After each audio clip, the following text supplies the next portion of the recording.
I'm gonna hop on the mic now. Yes, I did actually cook up a Twitch account just for this. I've literally never streamed in my life before, so if I fuck anything up, I'm so sorry. I did my research though, at the very least. Also, hi. Hi, everybody.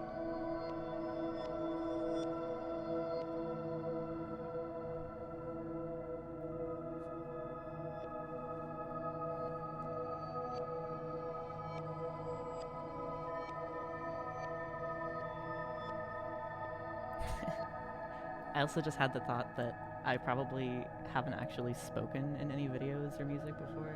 Well, no, there's a few spoken word segments, but anyway.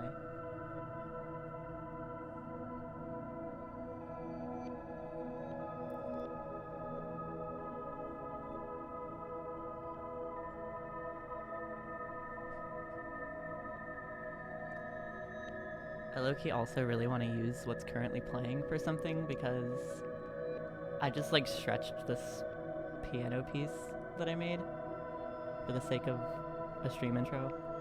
But I actually really like it, so we'll see.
Hi again to everybody who just joined too.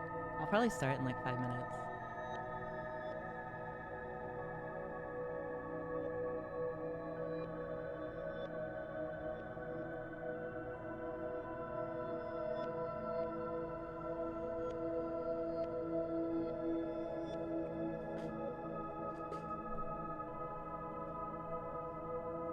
Thank you, Don. That's very sweet.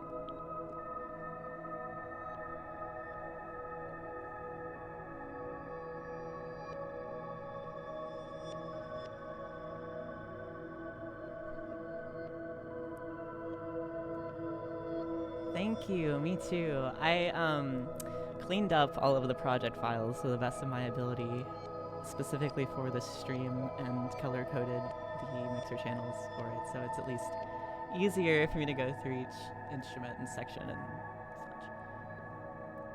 That said, some of the actual segments in the playlist and sequences are a little bit messy. There's so many moving parts, I was afraid to break anything, so I didn't touch what I felt like might be dangerous.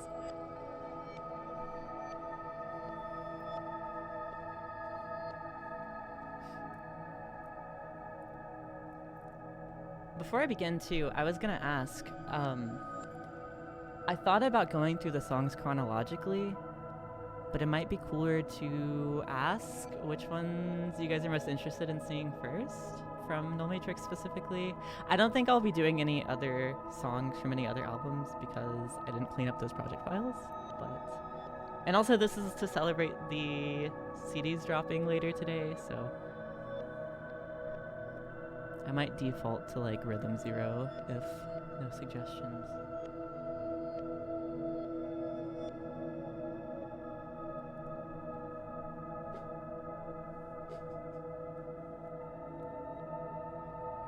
Noted. Yeah, I'd be down to start with Creepseed, that's cool. Good Question 2. I would say in which they appear on the album, but since Grief Seed was suggested, I think I'll start with that. It's a good idea. It's a fun one.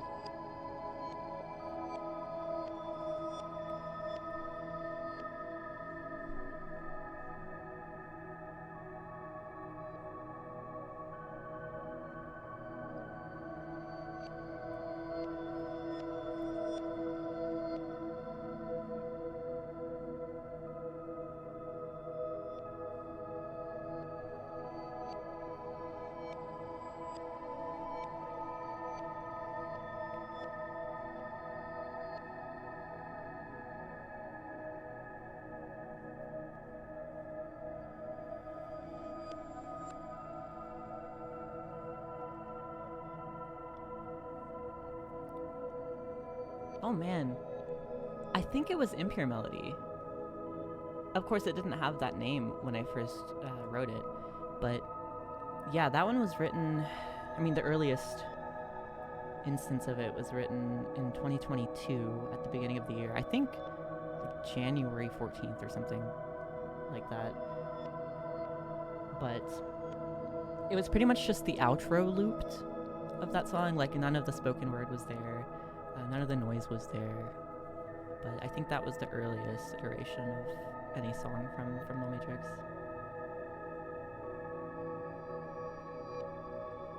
I also named it that because it's my personal username on other websites. Feel free to stalk me if you'd like. No, really. I have a Rate Your Music. You can add me on there if you want.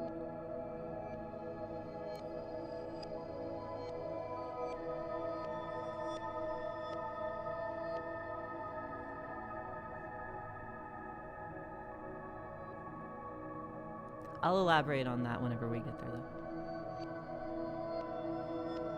Alright, let's do this. I think I've been here for like 10 minutes now.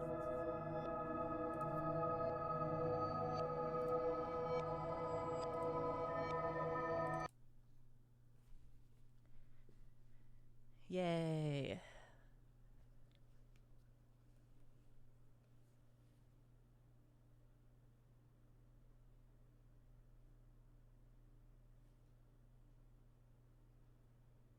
My project files don't take too long to load, but there will be small intermissions between them.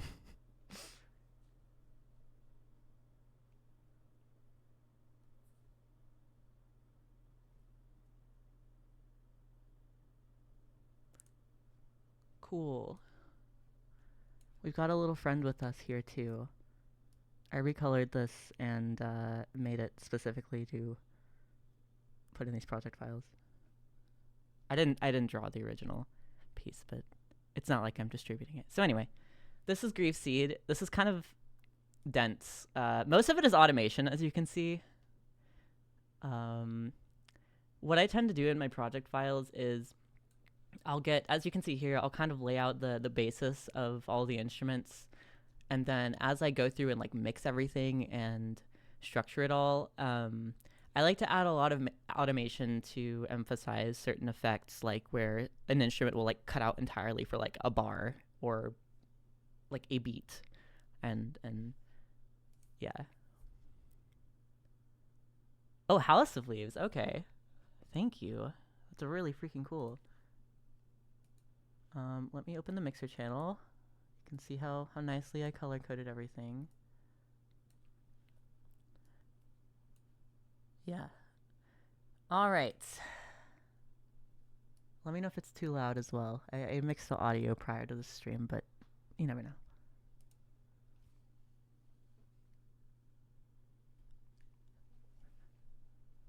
I've also been made aware that Fruity Dance does not appear on the stream, which is okay. I'll describe it to you. It's a little dancing black cat, but you won't be able to see it, I'm sorry. Your friend is invisible today.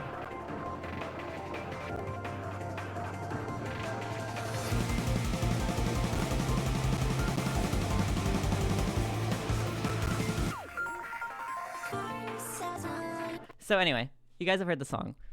I'll start with each section. Actually, the song mostly started with piano, so we'll just focus on that first.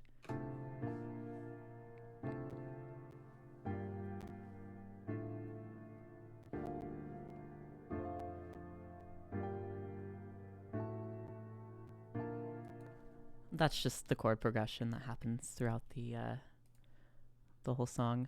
Let's see how long it took me to make this. Sorry if my responses are delayed too.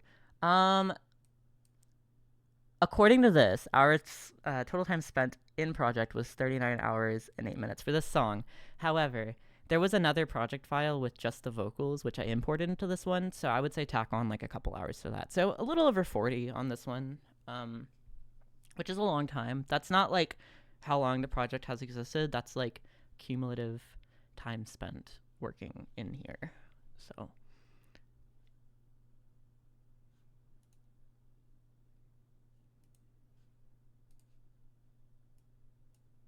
all right, beside piano, I've got some bass instruments happening.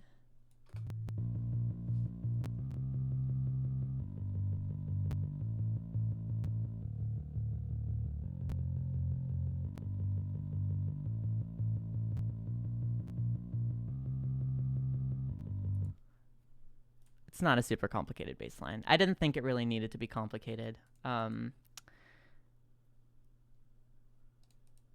think the drums are particularly interesting on this album.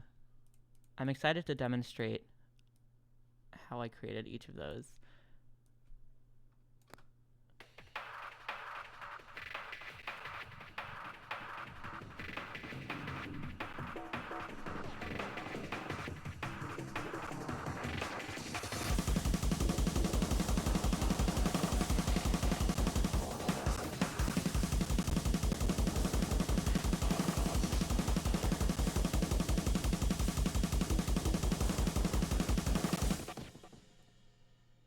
And then we've got the section, which is like a 4 on the floor type section.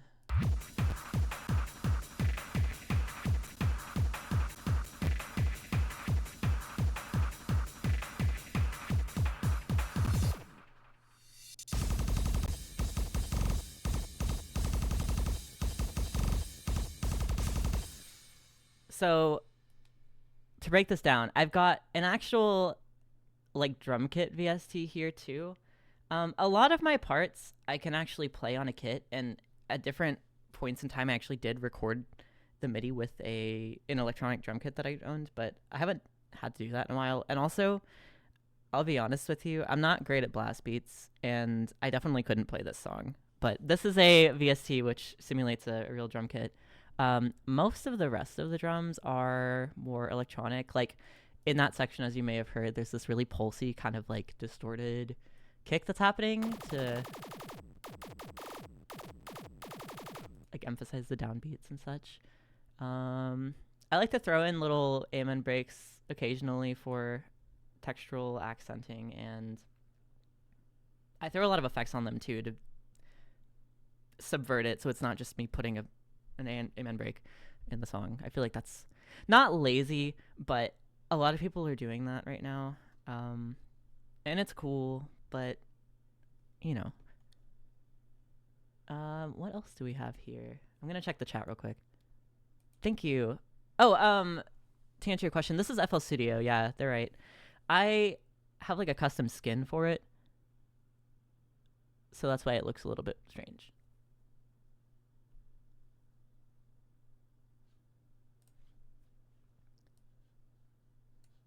What is next? Oh, let's go through all the synths.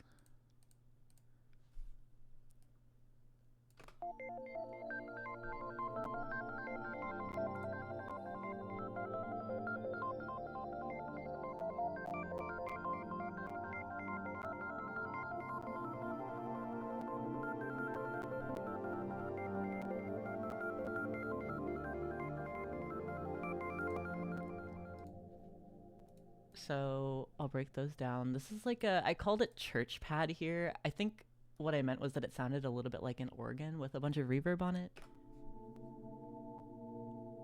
But on second thought, it's not that similar to an organ. Or maybe it just makes me think of how it feels to be inside a large church.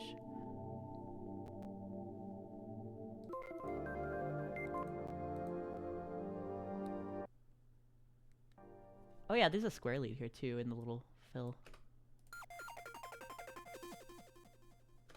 And then some bells that are going on somewhere.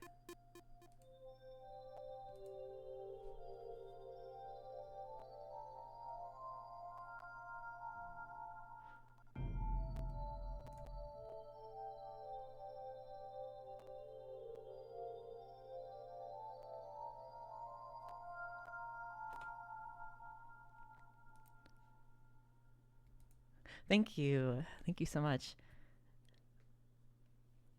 That's the goal with a lot of my newer music is I want each part to be able to stand on its own 2 feet in a sense, but fit them together in a way that sounds extremely, what's the word I'm thinking of? Not thought out, but I guess comprehensive is a good word. Like, I don't want just a bunch of random parts like smushed together in a way that sounds awkward or like forced. So that's a huge challenge when creating these songs. And a lot of it, I'm gonna be honest, a lot of it has to do with mixing. I think you could put almost any two sounds or instruments together if you know how to mix them together.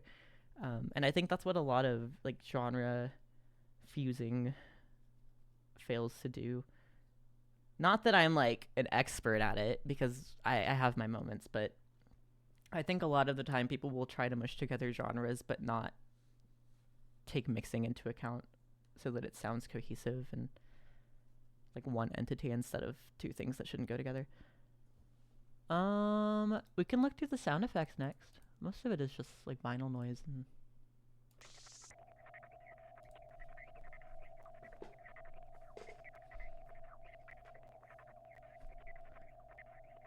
I also have this feedback sample, is what I've called it here.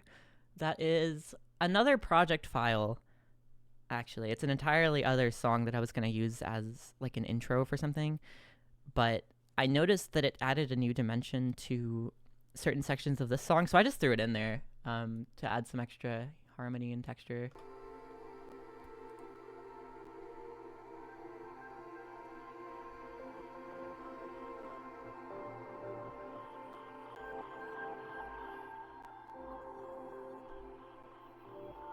And I kind of just loop it at points too. Yeah.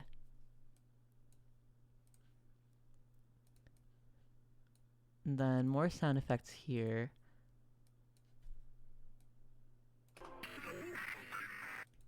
And there's a soul drum shatter somewhere over here. Maybe it's... Yeah, there it is. With some shimmer on it. I'll isolate the harsh noise in this breakdown section too. For context, I'll just play the whole thing.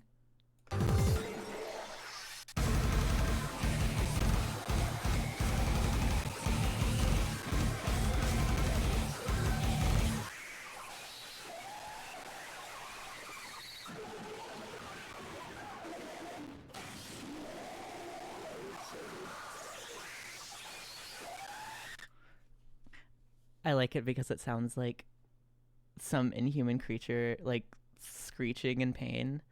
I don't even remember how I created that sound, to be honest with you, because I had it like an audio source that I just ran through like a huge chain of effects, basically, and that was the end result. And I think I just adjusted parameters slightly to get it to sound how I imagined. Oh, I just checked chat again.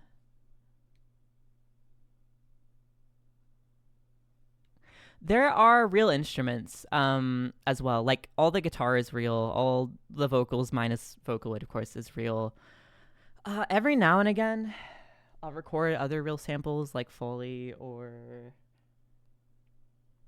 like sound effects. Or I'm trying to think of anything else that I might use hardware for in present time. I have a sound canvas in SC88, which is like a Roland desktop module for MIDI. I've had that for some time, since Data Viscera, and I'll use that on occasion, but I also have a VST version of it, so either works.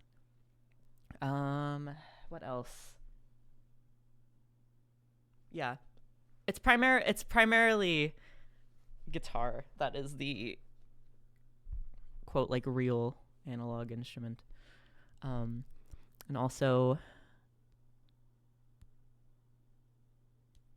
in terms of it being a happy accident moment or having had experience, if you were referring to the noise, I do tend to sketch as often as I can. And what I mean by sketching is I'll have project files that aren't even necessarily going to become full songs, but it'll just be me experimenting with like sound design or composition and whatnot. So what I'll do leading up to releasing an album is just sketch a bunch, and some of those end up becoming full songs or being incorporated into full songs, and some of it just does nothing except for teach me, if some new technique, which I'll carry into actually finishing an album.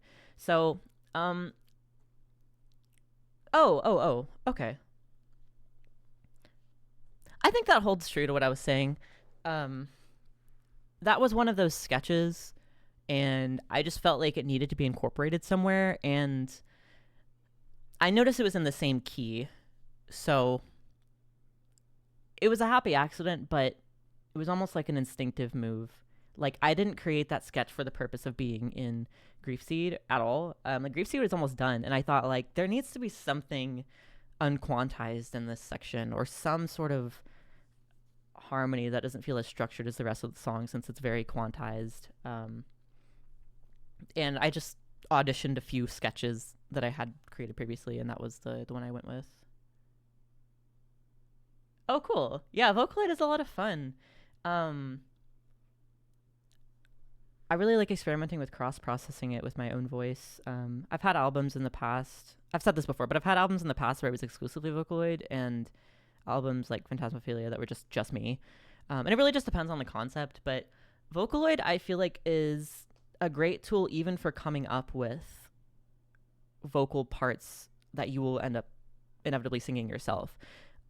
Because I don't think a synth melody does justice to like consonants and vowels, which are very important to delivery of certain melodies. I feel like, because you could have the exact same melody, exact same timing of each note, and if the syllables don't hit right, it has a totally different response, at least in my own brain.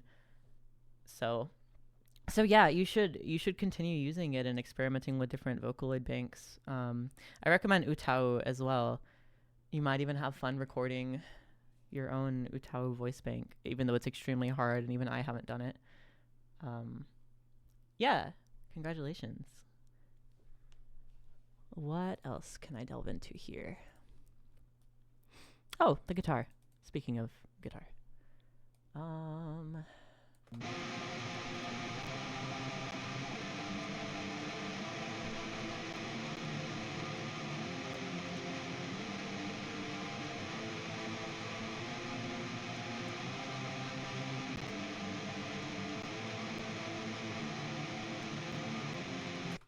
And then you got this section.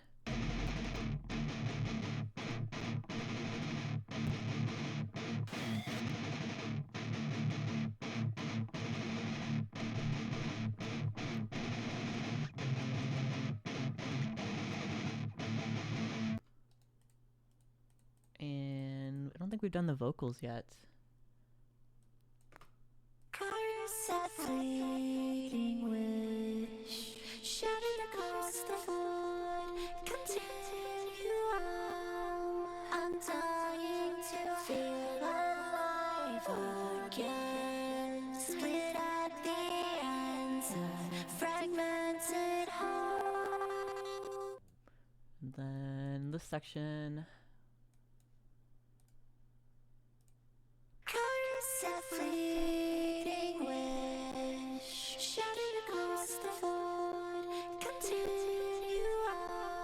There's like a little subversion of the melody, where I hit a high note instead of, I don't know if it's an octave, I would have to look, but I thought I would emphasize the downbeat of that section. Let's see if there's anything I missed. Oh, the strings.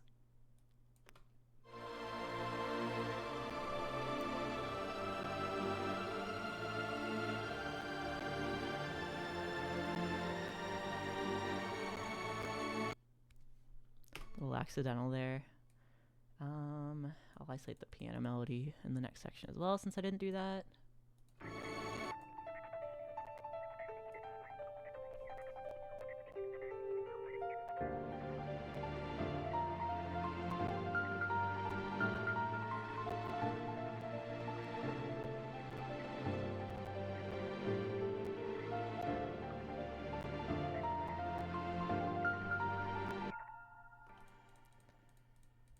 And I'll isolate the drums again, since we haven't gone to this section. No, it's this one.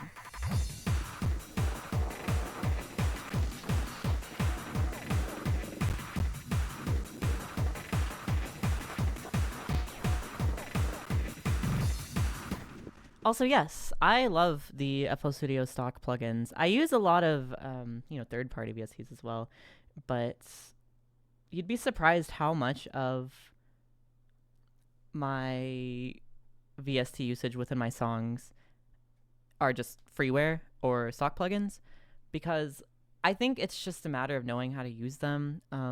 Let's be real, some plugins just kind of suck and are very limited in terms of features and what they're capable of, but I think Fruity Delay 3, if that's what it's called, is really nice. I really appreciated when FL Studio finally updated and included that new version of Fruity Delay. It's good. It's good stuff. I think there are cooler timbres. I have a Space Echo emulator, and that's a little bit of a different vibe than just your run-of-the-mill Fruity Delay.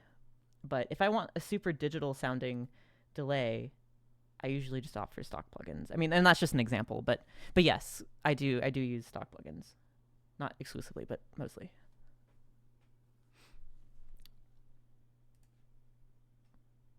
Yes, exactly. It's much better on CPU, even though mine is still kind of struggling and I have a pretty nice processor. It's much better. If you use nothing but third-party VSTs that have crazy UIs and are very visually stimulating, it's why? They're cool. I like them. I appreciate that people make those. There's an art to creating VSTs, I feel, but I don't think that should be every single instance of effect you have in your project file. It leaves more room for you to do other cool shit like automation, which can end up, being CPU intensive if you stack enough automation like I do. Oh, no, the strings are not a contact bank. That's also the Roland sound canvas. However, I did layer a few of the patches. So in the left ear, there might be one string patch, and then there's another string patch within the bank in the right ear. It adds a lot of sonic variation. That way it doesn't just sound I guess, cheesy or it's sampled. I've considered it for the individual pieces, but I'm thinking about your question, sorry.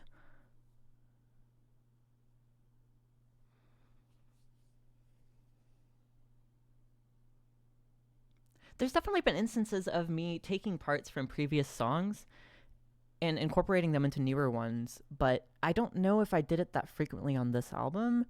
I know the vocal melody for Azure from Data Viscera was something I had written years and years prior. And there were a lot of pieces of that album that I had written years prior, because there were melodies that, despite me having been the one that wrote them, they stayed in my head, and I thought, okay, that's gotta be a strong melody. It's definitely an earworm. If I wrote it and 4 years after the fact, I'm still able to recall that melody. So I have to incorporate that somewhere, and I just found ways to fit it in. So I haven't actually worked on remixing any of these songs or using the pieces of these songs in any other projects yet, but it's definitely a possibility since it's happened before.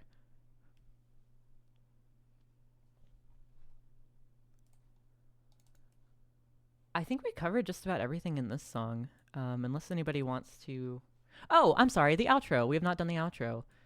This is another sketch here. I'll isolate it so I can show you.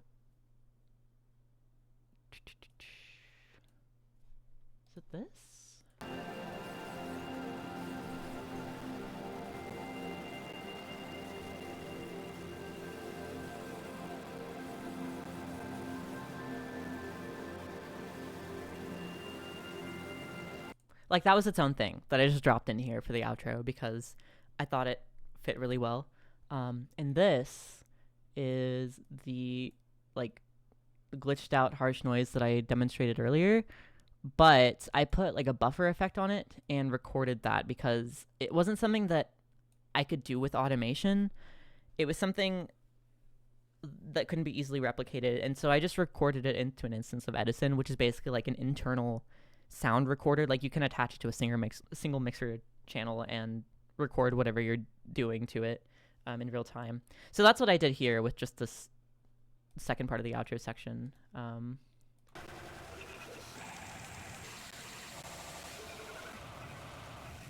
that's layered with the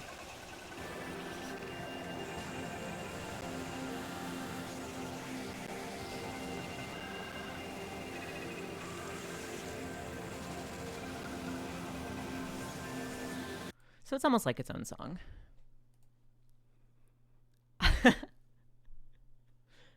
Is your cat rubbing her face on your phone in response to the noise? That would be pretty neat. Very perceptive kitty. Parts I got stuck on. This one happened a lot more quickly than any of the other songs on this album, I feel like. So this was the last song that got written on the album, and I feel like I completed it in like just a couple weeks or something like that, because I kind of already knew what I wanted to do, and I knew what was missing from the album since I had the other songs nearly done, and I had already established in my head like what this album's going to be and what types of sounds are going to be in it. And as you saw, there were already some of the parts that were assembled from previous sketches. So not this one. I didn't get stuck on anything with this one, but definitely with other songs like Ferofluid, which we could do next if you want. I don't know if anybody has a specific request. Like, we're going through all of them, but we can do Ferofluid next since I mentioned it.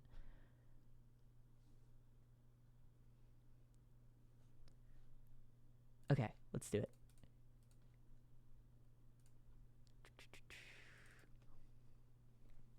And I think this one might be my favorite on the album, personally. I'm most proud of this one. Rhythm Zero is a close second, but I think this one captured something that I haven't quite captured before.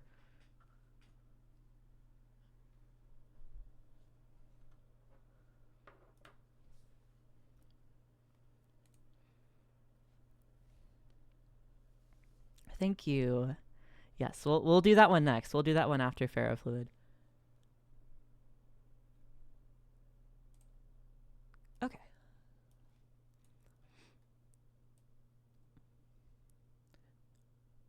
More stacks and stacks of automation.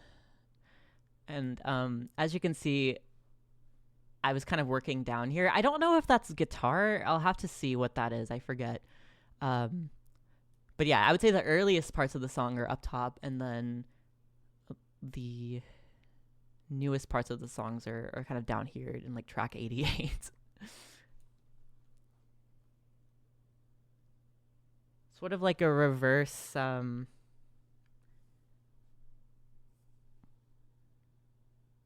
thinking of like fossils and how the older they are, the deeper they are, but it's like the opposite.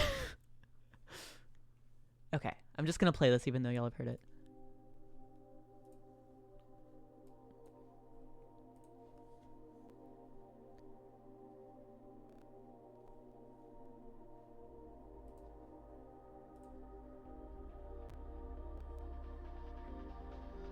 My CPU is struggling.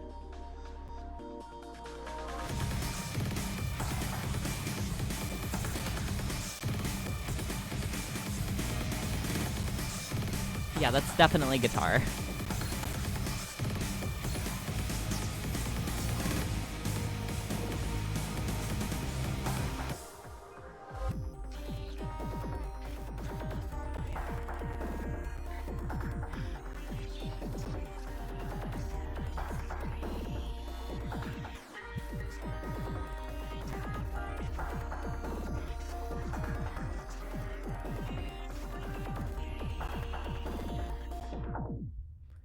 Yeah.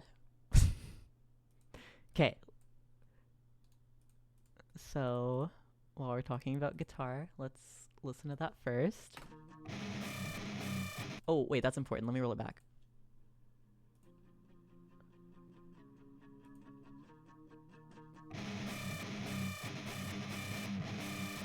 That screeching sound is not exactly a guitar, but I think the original source was. So I just grouped it in.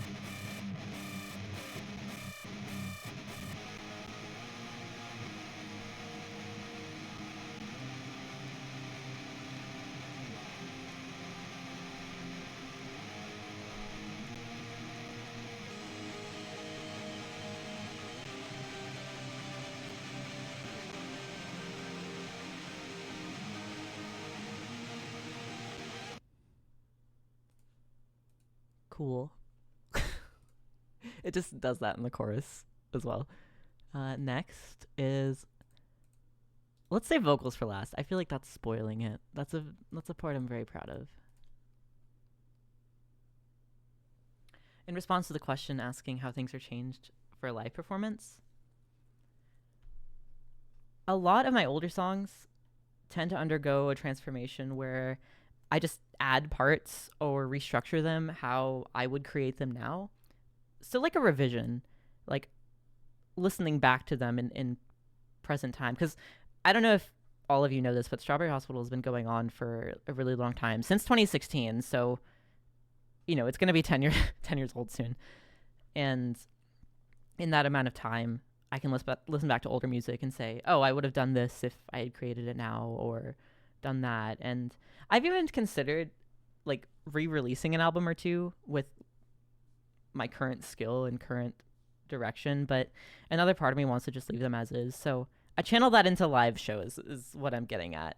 All of the edits that I would have made, I think it's cooler for it to be present in a live setting and a live experience. That way it's not just me playing guitar and singing along to the like tracks that you're already familiar with, which I'll admit sometimes it's that because I can only do so much on stage as one person. But that said, Don DX, who drew the Nullmatrix album cover, often accompanies me on stage, so it's a lot easier to do more moving parts when they're with me. Let me see what else y'all asked. I like your username. Very cool. Also, thanks for saying I'm the GOAT. Thank you. Wait, did you see one of my live performances or just like a clip online? If we met, hi again. Because I like to say hi to fans at shows.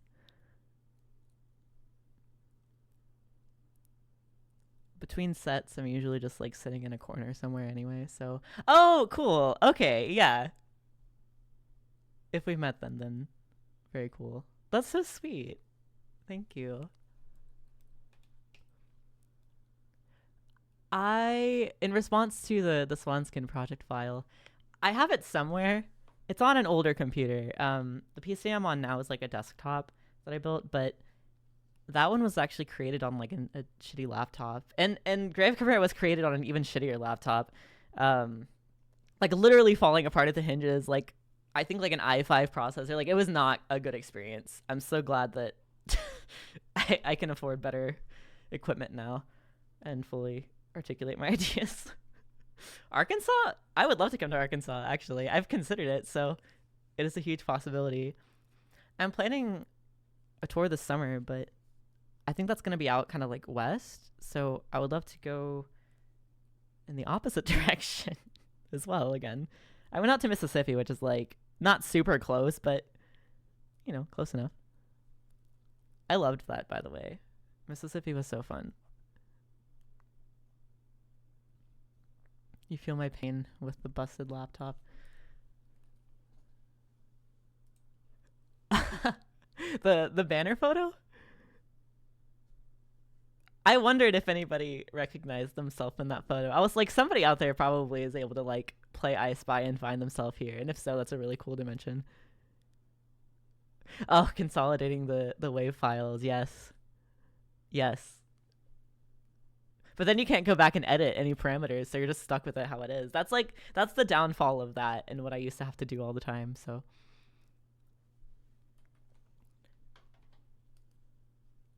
I would also love Cali. I have a few friends in Cali, so I would at least have a place to stay if I did. Um, I know I keep saying like someday, but it can be hard to break away for that amount of time. And also, ideally, I would like to kind of make back what I spend on a tour. So if I did, it would have to be kind of like locked in. New York would also be cool.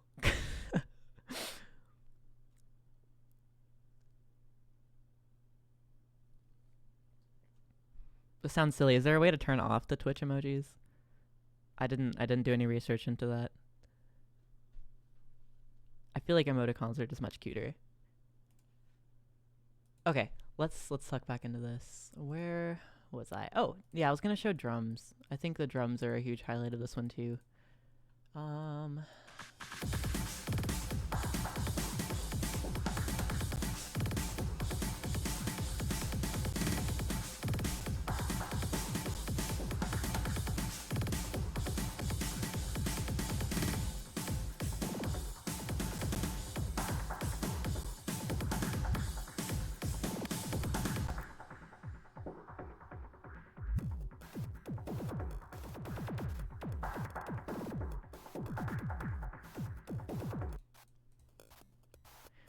This is just white noise. I love doing that, like replacing a snare for white noise.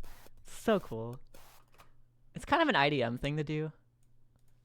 I think the first time I heard it done was like in an Amet Sub song, which I won't go into the Amet Sub thing, but I listened to their music from an early age, and remember that fondly at least. It's just in there. The technique is in there, my brain. What else do we have?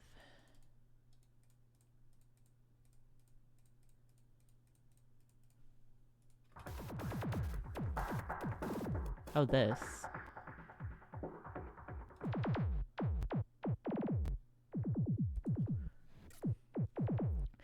I also love like filter sweeping distorted kicks like this. And the reason I do this is because I also grew up listening to Homogenic by Björk all the time. And that was one of the most satisfying sounds to me as a kid, was just those heavy distorted kicks kind of just being filters swept everywhere. Really, really cool. I like to incorporate that into my music wherever I can. So my drum process, it depends on the song. I think I usually start with electronic programming, and then I'll write like, I'll imagine a drummer on a kit and how physically possible it would be for them to play that part, and then recreate that or play it. Like I said, sometimes I have recorded that before, just not recently. And then find a way to like smush the two together in a way that complements one another. Yeah, I would say I start with just like kicks and snares, like electronic kicks and snares. Or I'll listen to what the bass line and melody are doing and kind of think, like where should the accents and downbeats and like fills be based on how this melody is being written, or like what the time signature is. And I like toying around polyrhythms too, especially when I'm working in odd time signatures that aren't just like 4/4. So I don't know if that answered your question. I hope so. And yes, huge IDM inspirations. I would give some examples, but I can't pronounce half of them. I mean, Autechre is obviously a huge one. I wouldn't say it's super present in my production, but I love Autechre. And I'm sorry if I'm not pronouncing that correctly. Please be nice. Let me think of who else. I grew up listening to stuff like music, like Muse Symbol, ZIQ. Autechre are changing the way you pronounce their name. This is breaking news, guys.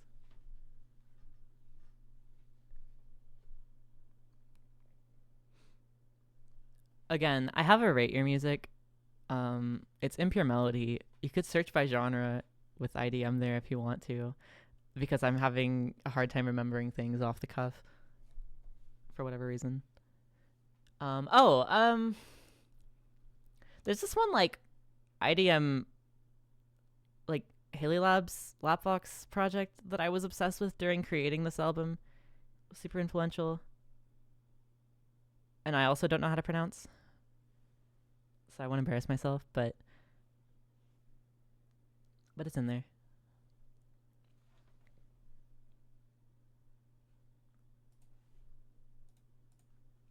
Okay.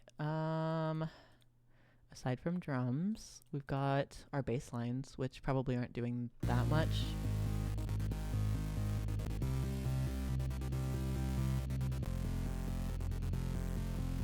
So those are just fifths. They're just like plain old saw fifths because I thought that it added some harmony to the piano chords, which I will show next.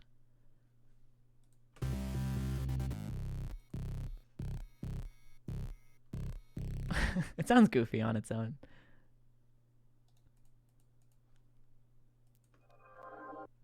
Oh, that sound effect is crazy. This one was a happy accident. This was another one of those sketches I recorded where I just kind of like reversed this piano composition. But there is this one section where it did this. And I thought that sounded so neat as like a sound effect. And when I dropped it into this project file, I was like, yeah, that's it. That's got to be in there. That's such a defining feature.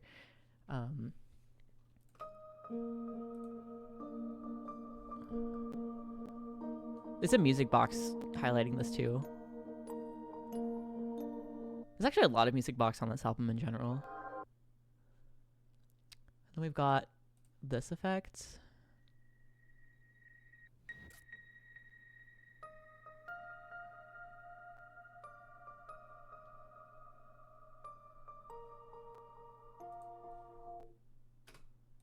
And then this here.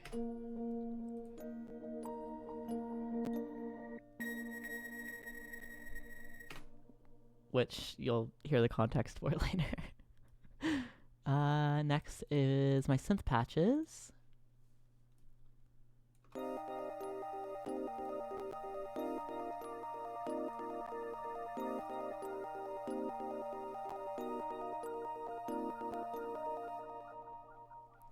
And then that sine lead has this sort of like randomly articulated bit crush modulation on it that doesn't happen in the choruses.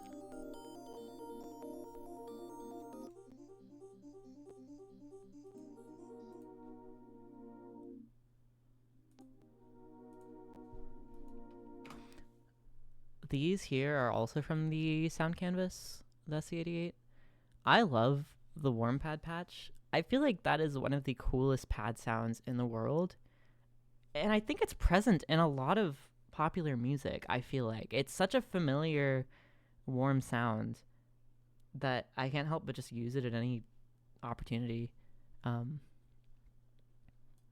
Like where I don't want just a piano with like a lot of harmonics just constantly going. I think it's nice. The pad is nice and subdued in comparison, but it still has the same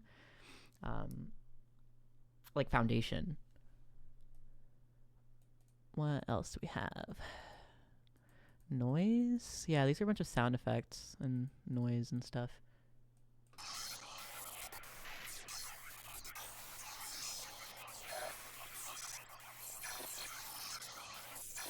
I'll isolate them. I thought this sounded nice and mechanical when I designed that. And it's not super quantized either, so I thought it would kind of offset the very rigorous rhythm of the guitar and snare and stuff. I've also got this, which I sampled from Yumeniki online. It's just like a single NPC that was making this sound when you clicked on him. Oh.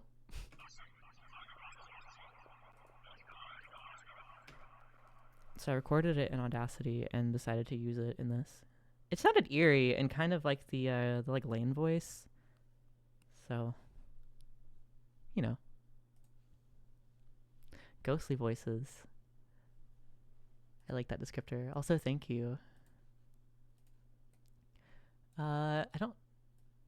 Oh, that's just a bunch of like extra stuff back there. That's not really that's all. Those are all the unknown sounds that I didn't really know how to classify, or didn't really know what they were doing, but was too scared to get rid of because I thought it might break the project file. So ignore that. That's what was swept under the rug. Let's do the vocals.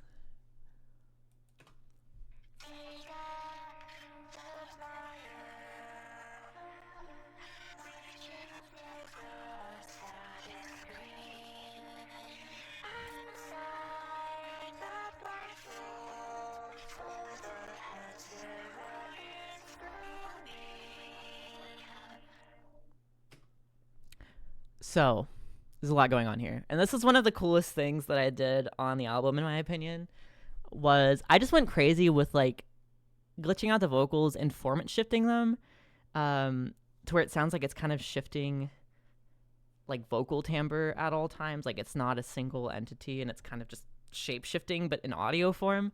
I'll turn off the like, normal vocal melody that I recorded so that you can...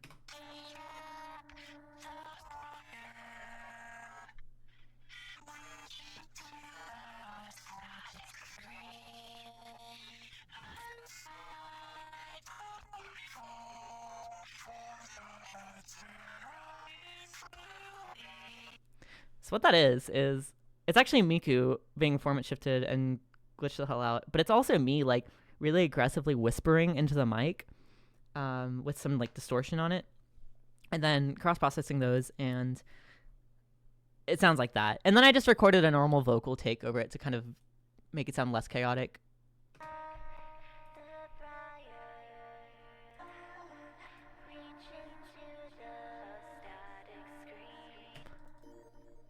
And then in the chorus, it's also a combination of myself and Miku.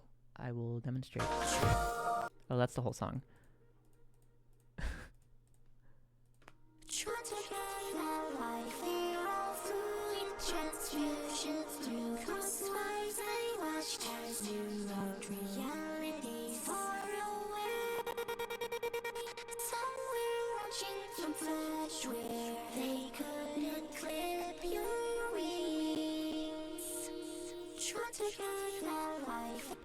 And then I've also got a choir of my own voice happening here, which sounds very eerie.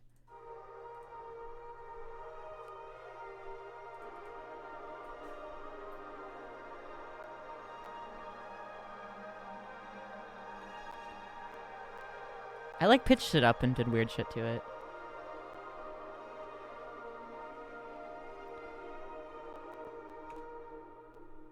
Yay. I'll isolate Miku so you can hear that. I think she sounds awkward on her own here, but this is how it started.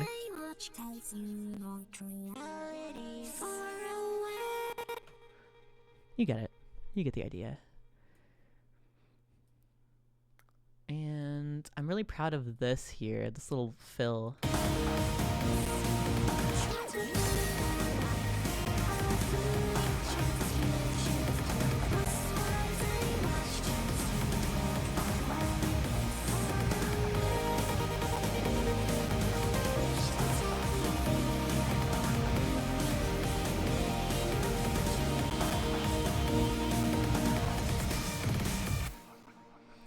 Yeah.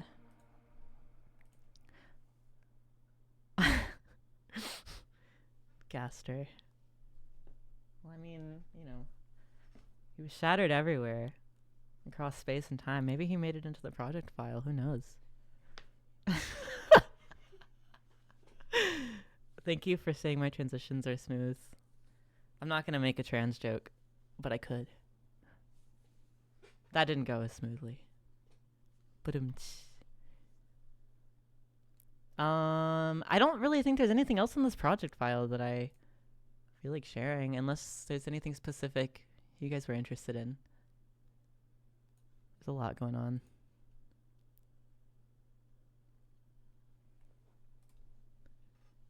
Yeah, I should mention that Don DX is physically with me during the stream. They're waving. We're super excited about the CDs dropping later.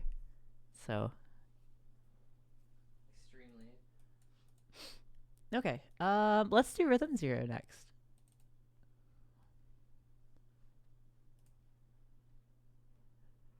Thanks for hanging out with me too, everybody. This is very fun. Hey, hi.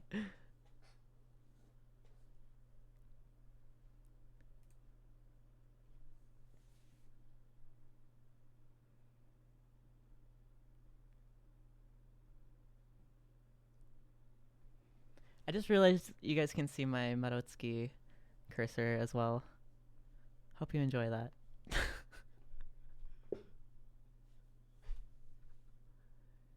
Oh man, let's close this. Let's not do this. This is abysmal. Oh, that's my FL Studio background. We're ignoring that. Not mentioning that. Not elaborating. Okay.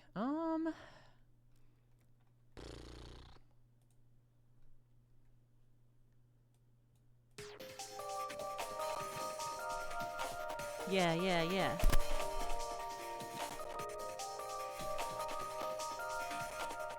Leaked.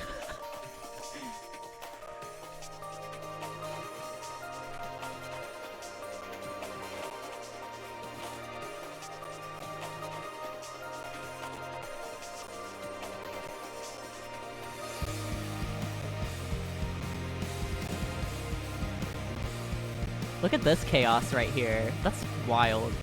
I think that's the noise section.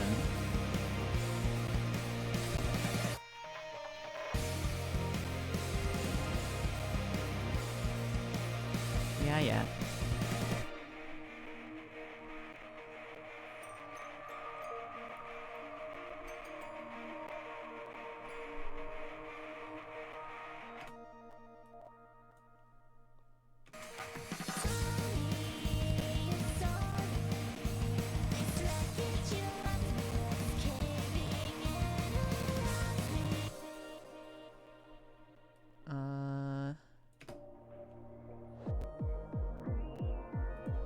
How many of you noticed that this is the vocal part from Chimera? Nobody's mentioned that to me yet, and I'm wondering if that was even obvious whatsoever.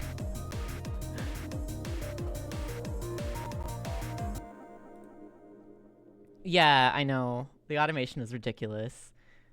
I'm just very particular about what I want happening. And I think certain effects within these songs where everything cuts out, like, you have to... People would tell me to just make a bus, but at the point that I was like, you can see all of this. At the point that I was that deep into the project file, I'm like, I don't want to create a bus. I'm so scared of breaking anything. So I'm like, let me just automate them individually and make things much more difficult for myself. Yeah. So...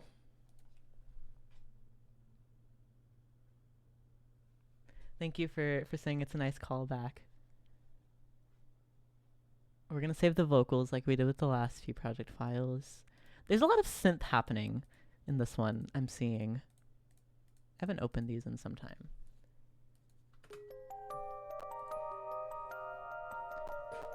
This music box is also the SD88. I just think it's a very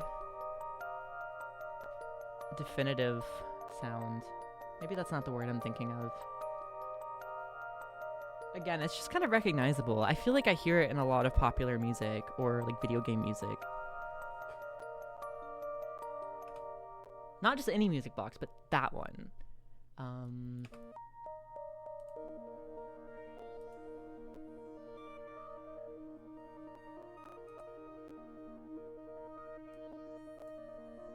then tempo change.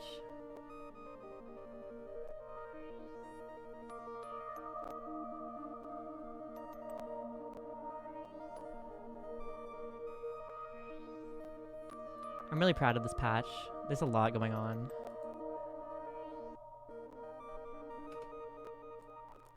And then over here.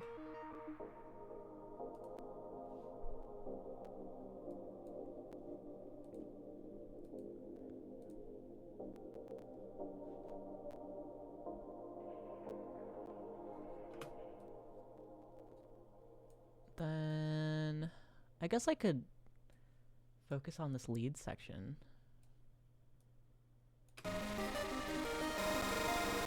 I'll turn that off.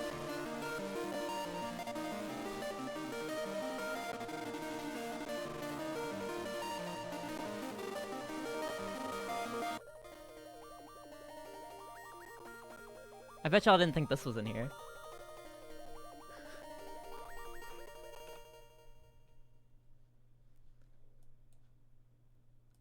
It's actually a lot of 8-bit sounds kind of thrown in for textual purposes. How do I do what?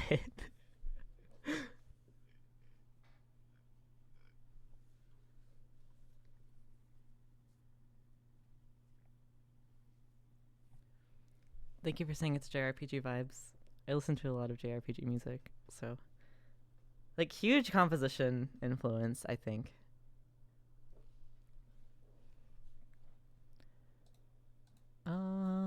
We can do drums next. Oh no, this is a toy piano. I'll show you the toy piano. It's cute. It's a little bit quiet. She's shy.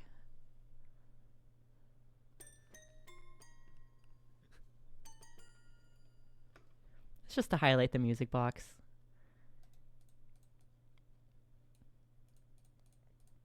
I think the reason I added like toy piano throughout this record, and this is not an obvious influence either, but I was listening to a lot of Stomach Book, and I think there's like a ton of toy piano in like her discography. I'm like, that adds a really specific nostalgic flair to it, but not like 80s synthwave nostalgia, like a legitimate like playing with toys nostalgia. And I thought that would be really interesting to couple with these like really harsh noises and kind of dreary themes, you know. So here are the drums. Favorite JRPG for its music? Oh goodness, I'll have to get back to you on that one, to be honest. There are so many, it would be hard to pick a favorite. I know that's a cliche response, but I promise I will think about it. I'll switch it around.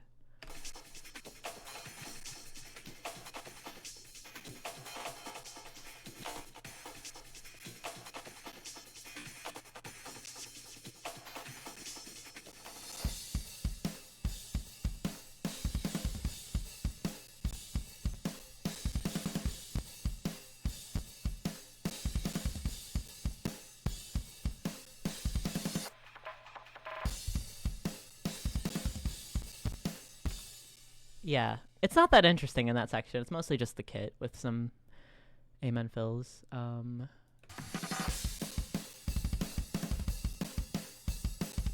It doesn't have to be super complex if it hits right. That's my take.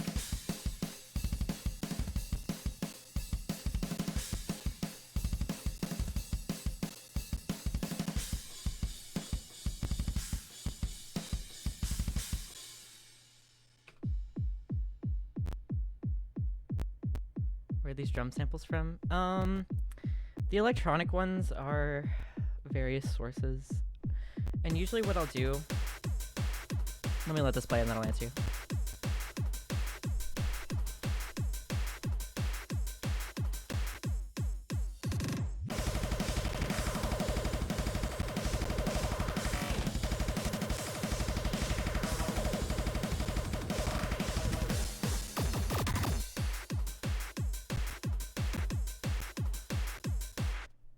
Yeah, so that's that. To answer your question,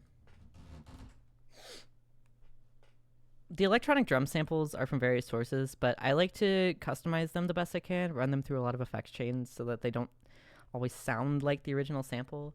Unless that's the intention, like if it's a certain drum machine and whatnot. But the kit itself is admittedly addictive drums. Highly recommend addictive drums. Very nice, very convincing. You can customize the actual like models of drums, if that's what you want to call it. Like you can kind of Frankenstein a kit together is what I'm saying. It's not just one bank. It's numerous banks and numerous pieces, like you can do with like it's very modular, like a real drum kit. So I like it, and it's a good substitution for not always having access to a real drum kit to record. God knows studio time is pretty expensive, so I hope that answered your question. this like kind of speedcore section, I feel like all the budget in this song went here. Let me let me zoom in and show you what I'm talking about. It's a little bit of a mess, but this, like, these are all like kicks and things being chopped up just for this one fill. Like, that's it. All of that for just that. But if it hits, it hits. Okay, what's next? Strings. Yay.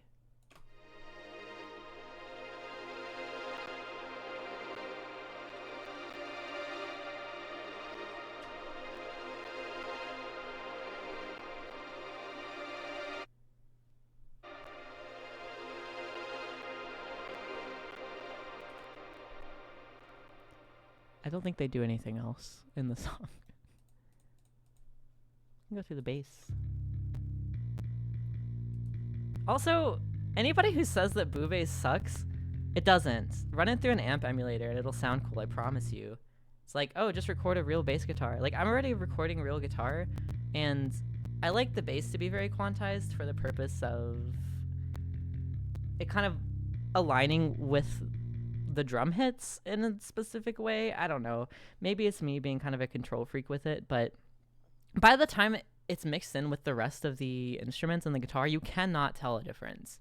There is no discernible difference, and it's just nice. I like MIDI bass. I like how it sounds. Also true, amp sims really do carry VSC basses.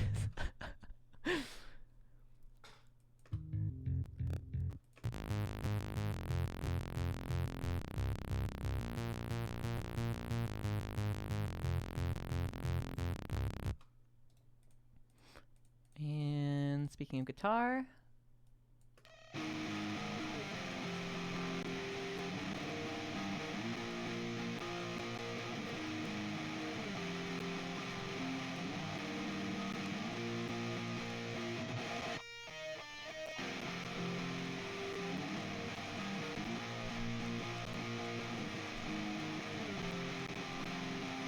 thank you.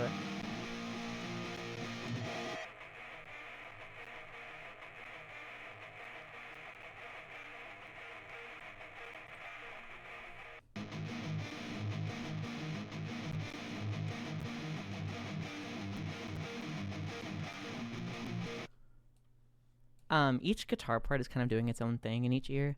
Like, I think one of them is more muted than the other, and it becomes a lot more apparent here.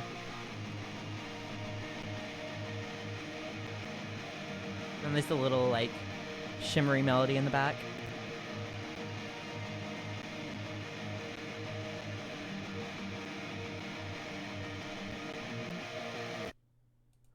Yay. Let's do all the noise and such. Then we'll get to vocals. I think it's primarily noticeable here.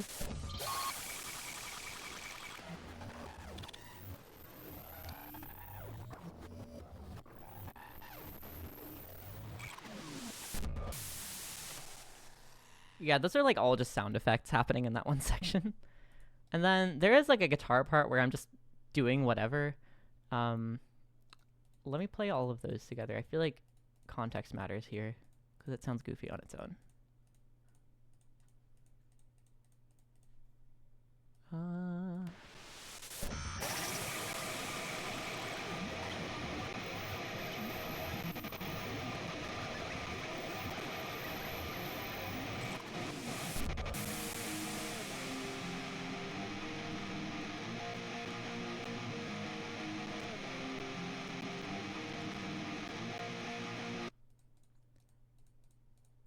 And then there's got to be an easier way to do this.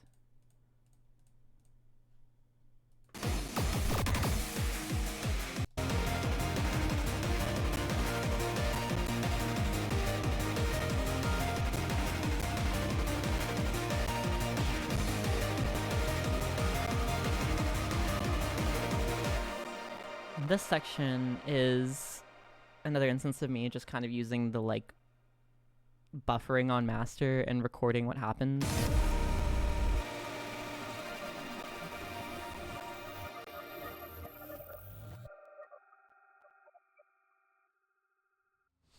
So, I guess I'll do vocals since I have not explored that yet. Once again, we've got my own voice cross-processed with Miku. I think it starts here.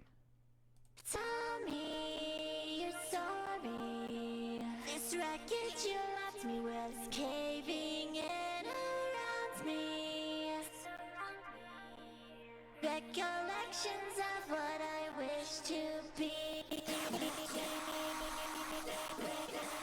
Oh yeah, the screams are Utau also. I just like how robotic it sounds.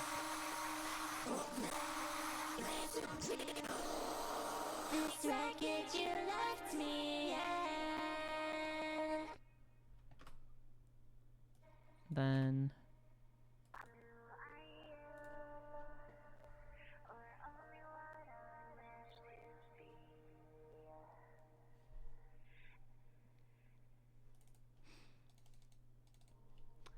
let me check chat real quick. Oh yeah, I listen to a lot of like 90s scrams. Guitar inspiration. Good question.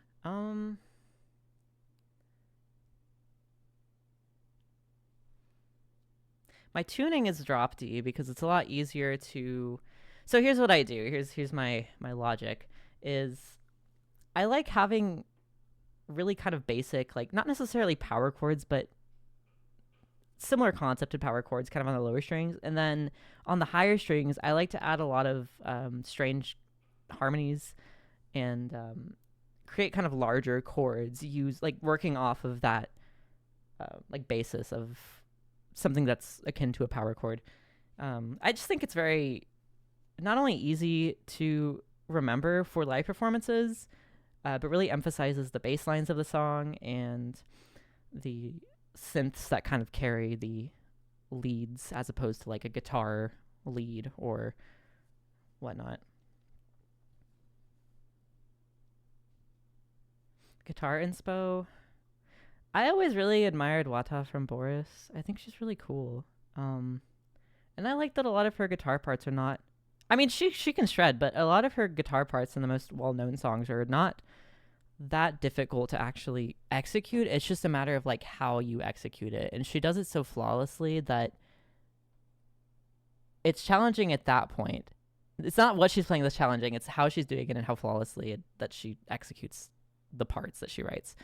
And I like her approach to leads as well. And I notice she sustains chords a lot to kind of let them ring out. And I think that's cool. She's not my like number one guitar inspo, but I'm trying to think of more.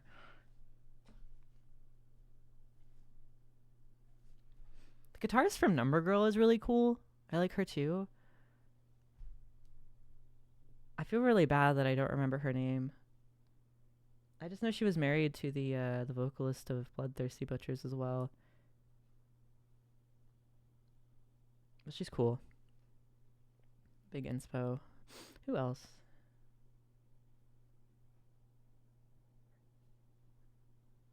I don't really know if The Locust would be a guitar inspo.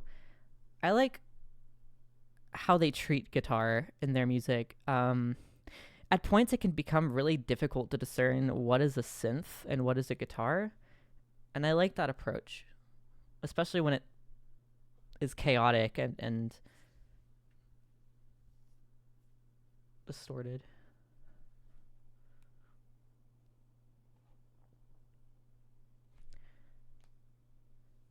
For details on guitar stuff, if you mean like pedals and effects, I also use an amp sim for my guitar. I have pedals. Like I've got a death metal, like Digitech death metal pedal, but I only really use that for live shows. And even then, it kind of causes issues for me live. So I'll just do like a direct into an amp sim. And I honestly don't care if people think that's like not legitimate. Like I'm playing the guitar. Like what more do you want? I would love a huge pedal board, but if it's just me, you know, how gratifying is that? Because I love bands. I always kind of wanted to be in a band as a kid.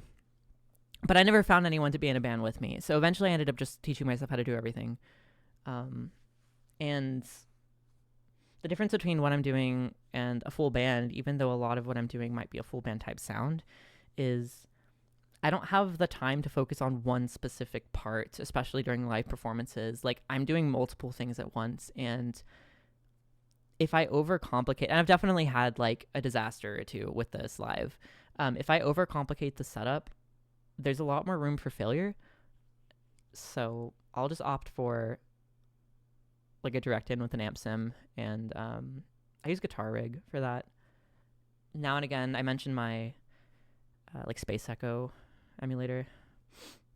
That's really nice. I like putting shimmer, like Valhalla shimmer, on both synths and guitar and vocals and anything. Yeah, no, I agree with that. I love pedals. I just want to clarify, I love pedals and I would love to collect them, but I just don't really have much of a use for them. And I don't have that many like friends to jam with at the moment. So I think maybe if that was more present in my life, I would invest a lot more into collecting pedals. But I do like them. I love hardware. And shout out to anybody who collects hardware.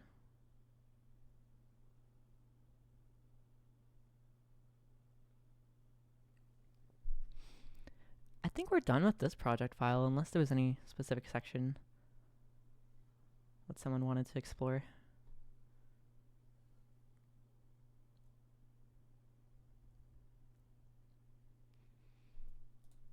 All right. We've done Griefseed, Ferofluid. Let's do Nullmatrix next, since it's not super complex. It's pretty short. This was its own project file as well, its own sketch that I just smushed into Griefseed.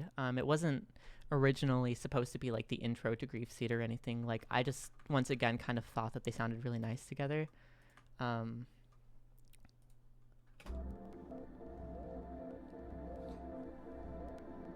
Sorry, I keep flashing my background. It's not intentional.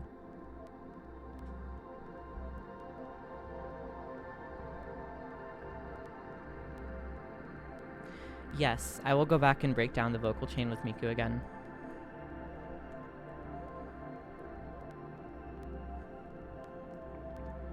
Oh yeah, this samples the Resident Evil soundtrack. It's a very small section of the film, but there was this cool, like, almost reversed bell, reverse piano sound that I just kind of threw into this for texture. The name Nullmatrix. Yeah, okay, that's a good question. The term just popped up in my head one day. I liked the concept of like existing but not existing, and like flesh versus machine, and almost like being in some sort of like purgatory state between like reality and not technology, but I guess virtual reality. And to me, the term Nullmatrix illustrated that, and I couldn't get the phrase out of my head. Like, I was just gonna call one of the songs that, but it felt so powerful to me that I decided to name the album after it. And I had a few people tell me that I should use the name for like a more definitive song on the album, but I didn't want to do that. I thought this little like interlude illustrated the kind of deeper atmosphere and like emotion behind the album, even though it's only like 30 seconds. Almost like a title screen is what I was thinking, but it's in the middle of the album. So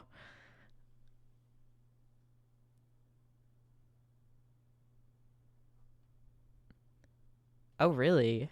Interesting. Yeah, it's surprising how many like sound effects and themes within games are not even originally from the team, and they just source it off of some like CD-ROM or whatever.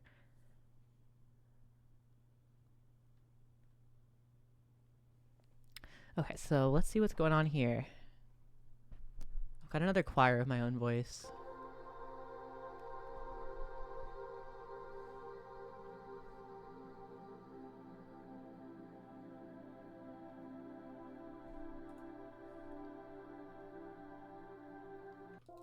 And then we've got a pad that's being ran through lossy, which just like destroys the bitrate of a sample.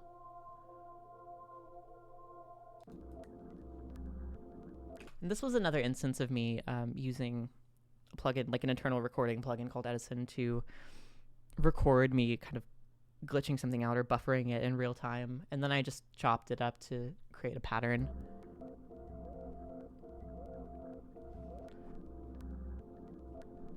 But it sounds plain on its own. I think with all the other textures, it's much more immersive.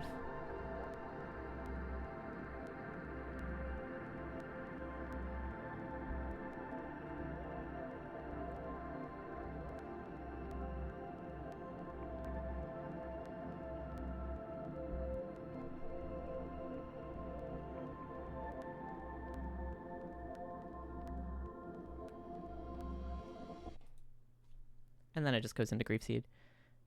Also, thank you for the Pandora's Toolbox suggestion. I am absolutely going to look into this after this stream.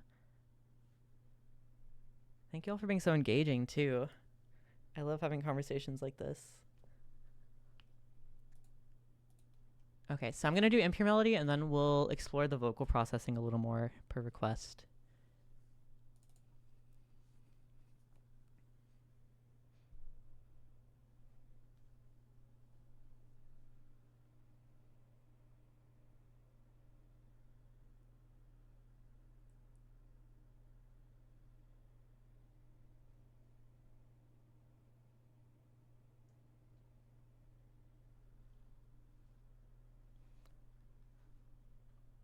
Okay. I don't know why this extends beyond the actual track length. Whatever the hell.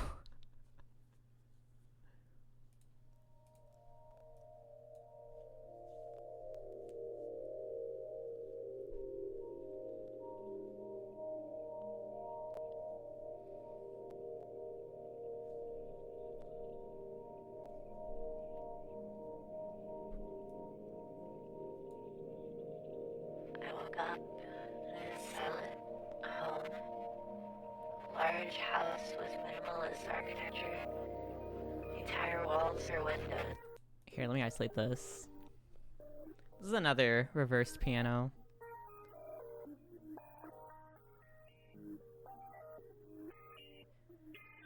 Yay, I'm glad you're having fun.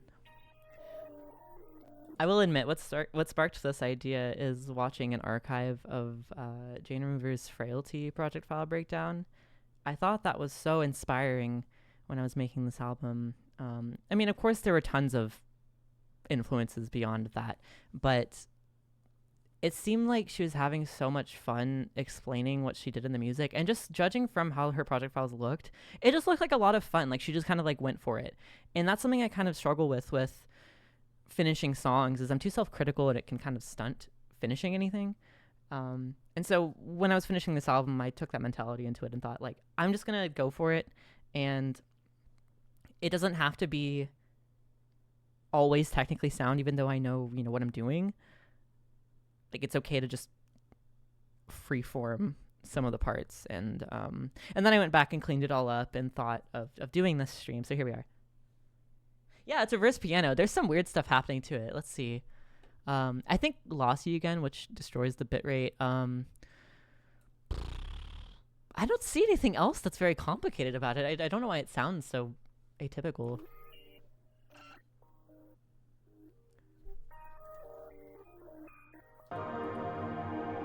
Oh, this.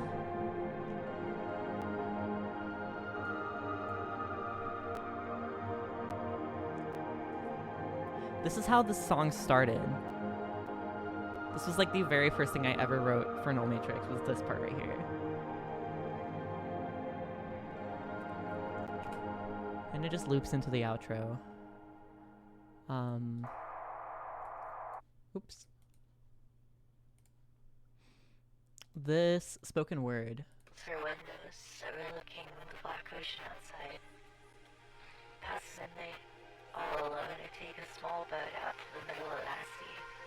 I look up at the moon and decide to jump in. As I sink to the floor of the ocean, I realize I'm not drowning somehow. that was a real dream I had during a really depressing period of time.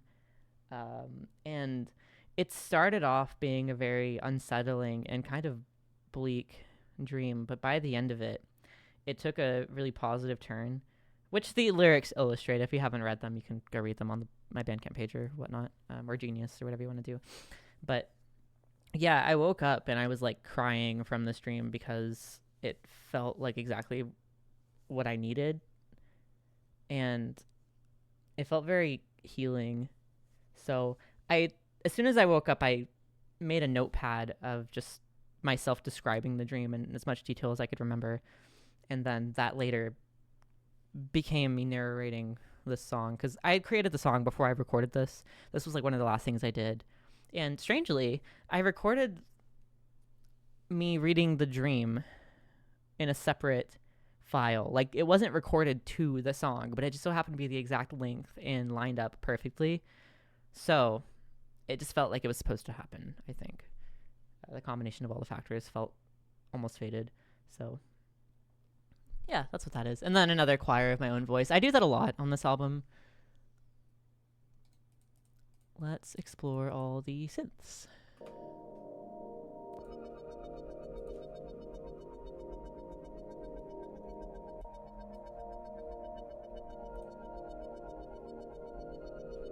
There's a sample in there too of the original sketch.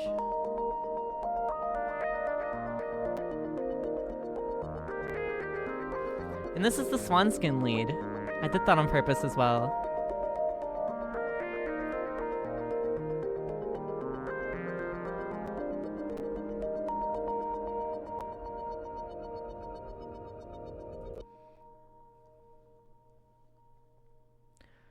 This is a cool part here. There was a version of the song that had like this crazy like amen pattern with like a really heavy like drum rhythm and lots of distorted guitar. Like it was going to be a full piece. It wasn't going to be broken down like this, but I felt like it was too cliche, and like I had already said that in the album. I didn't want to be redundant. So I thought of ways I could kind of tear it apart. And what I did was I used more of the like stutter effect that I described, like the buffering, to break up this amen and make it sound just totally incohesive. And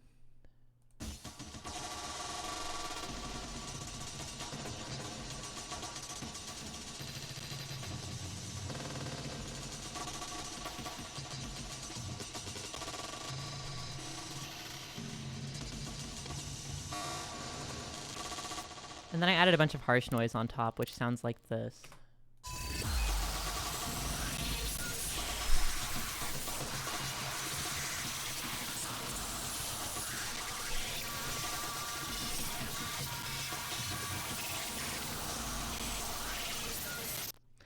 And a lot of the goal was to combine really, really aggressive,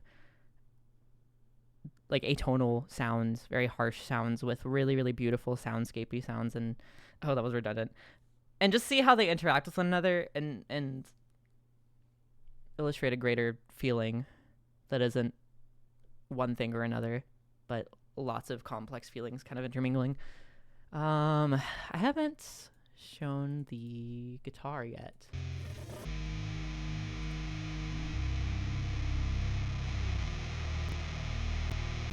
And speaking of Boris, I was actually thinking of Boris when recording this.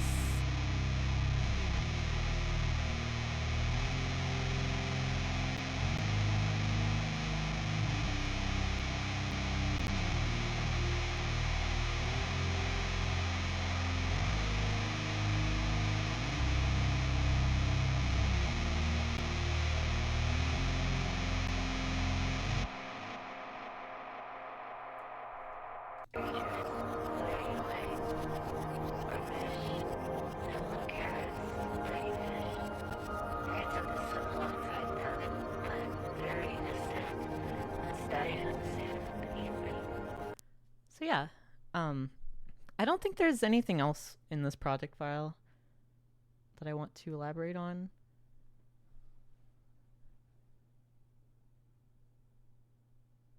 I have not read that. This is another thing for me to check out post stream. Thank you guys so much. Sometimes I feel like I reach a ceiling with media that I can discover organically, and then at some point I have to rely on others to suggest things, and this is very helpful. It's like curated suggestions. I really appreciate that. So yeah, let's go back into one of the project files and explore the vocal processing, since one of you wanted to check that out. I guess we can do it in Ferofluid. I think that does it the most successfully.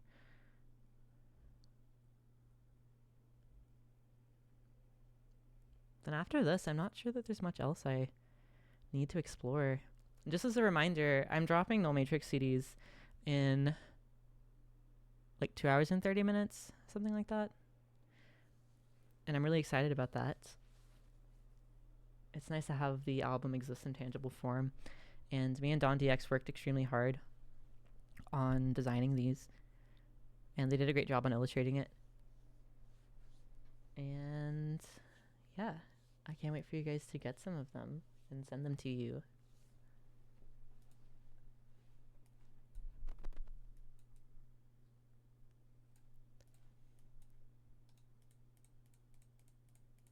Okay, vocals. I think it's just these. I want to say it's just these. Oh, did you miss the last CD? Yeah. So that was a little bit impulsive. I just dropped it as a surprise. And even though, because I felt inspired, I was like, I want to do it now while I'm excited about it, which is kind of how I dropped Nullmatrix 2, like digitally. But this time around, I was like, I feel like so many people didn't get a chance to properly prepare for a drop. Like, I want to give everybody, you know, an equal opportunity to snag a CD, because like I know people work, believe me, I get it. I know people have obligations outside of being on Instagram, like obviously. So I thought maybe a bit of a heads up would be nice, so that people can plan around, you know, maybe getting one if they want it that badly. Yeah. Thank you so much for the compliment too. Approach to writing full pieces. Just slowly chipping away at it. I'd say sketch a bunch, collect a bunch of project files, like write something daily or at least every other day or at least once a week. And eventually over time you'll have a lot of ideas, and you can sort of fuse those ideas together or take one of them and expand on it in a way that's kind of unexpected. And just give yourself time. Give yourself time to have ideas. Don't feel like that song needs to be finished as soon as you start it, or finished at all. Certain songs and certain sketches that you create will not be finished, and that's okay. You can take your favorite parts of those and put them in something else. And eventually, after auditioning, and it's okay to audition something like a part, an instrument, like a piece of structure within the song, and not like it and undo it. It's cliche, but that's what the undo button is for. You can delete it. You can go back. Until you find something you like and you think, yeah, that's it. And it's kind of a gut feeling you get, like, yeah, that's what it needs to be. And also be patient with yourself and don't expect everything to be perfect. At some point in time, when you've worked on something for long enough, you have to say, okay, this is done. You know, I can't keep obsessing over tiny details. And you'll know a song is done when you struggle to nitpick, in my opinion. And when you feel proud of it, of course. But yeah, that's my best advice for finishing full pieces. And I wouldn't worry so much about track list immediately. I would worry like past the halfway point of actually writing the songs. Like once you got enough songs collected that you'd like to include, you can focus on like, all right, how do these songs tie into one another? What's the greater narrative here? What am I trying to say with these? And then finish them with that concept in mind. That's what works for me. So vocals. I should show the Vocaloid project files, but those aren't cleaned up, and I don't really want to do that right now. But maybe someday soon. But yeah, what I do is I write the MIDI for the Vocaloid part, like effectively like a synth lead, like you would write a synth lead, except you'll export the MIDI and then import it into Vocaloid. And usually I already have lyrics and poems written, and I'll kind of pick one that syllabically matches whatever melody I've got, and then try to work around the melody and put words in here and there. And eventually you'll have something that's like,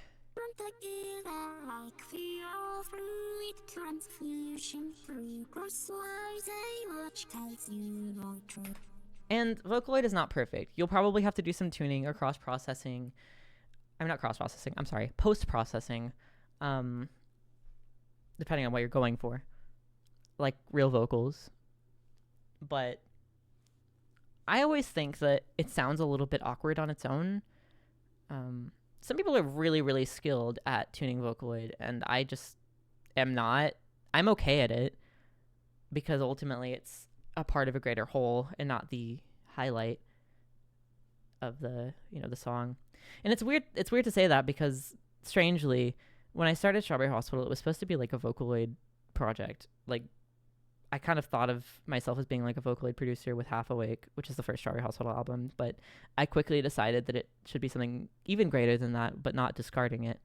And that's when I thought it would be really cool to record my own vocals on top of it and see how that sounds. To me, it was sort of a way to like alleviate gender dysphoria when I first came up with the concept, but over time I thought it just was part of my style.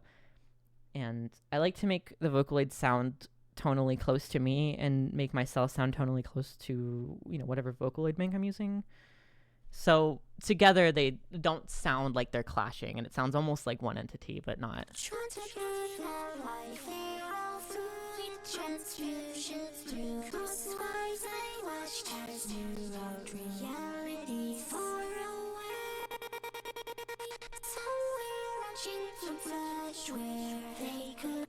And I think it sounds very rich harmonically. I think it fills up the frequency spectrum when you do it like that. There's just something very strong about it, very powerful and anthemic. So that's my approach to vocals.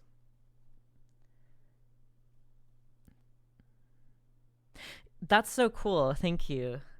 That makes me happy that you couldn't tell which was which. I like it to be ambiguous. Sometimes I want it to be one or the other, as I mentioned before. Like Phantasmophilia is just me, but depends on what I'm trying to express. During live shows, it's primarily me singing. Every now and again, there's like a backing track with Vocaloid, but... So that pretty much concludes all of the songs on the album.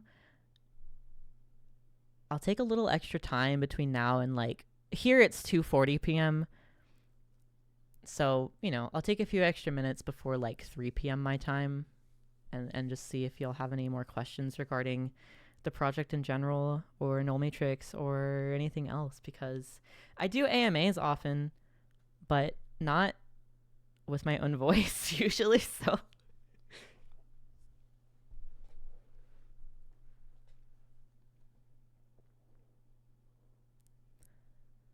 Ooh, good question.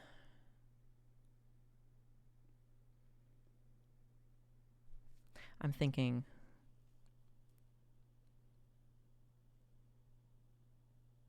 No, but there is a project I mentioned earlier. I really want to talk about it, so I'm going to see how you properly pronounce it really quickly before I elaborate, and then I'll get to my answer.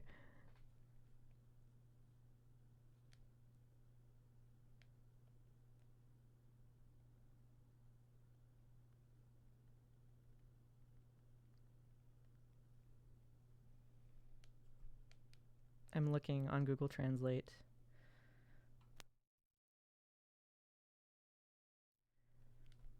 It's like hey, but it's spelled H-Y-I. It's, as I mentioned earlier, like a Haley Labs Slapfox project that has vocals featured, but they don't sound really human or non-human. It's just processed through a vocoder, but in such a way that's almost like a sentient, like, robot singing to you, or a creature that doesn't have like a physical form but exists inside of a chip and it's singing or it's something like that. So not Vocaloid, but I thought of that approach, you know, when actually tracking these and writing the parts and processing the vocals. And interestingly, I do have a cover of one of their songs that was going to be a bonus track on the CDs, but I don't know. It didn't feel finished to me, so I didn't include it.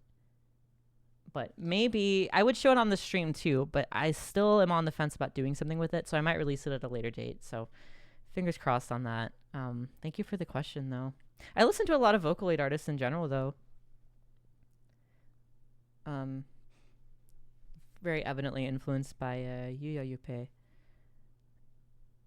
And like Sinamota. And gosh, why am I drawing a blank right now? Hold on.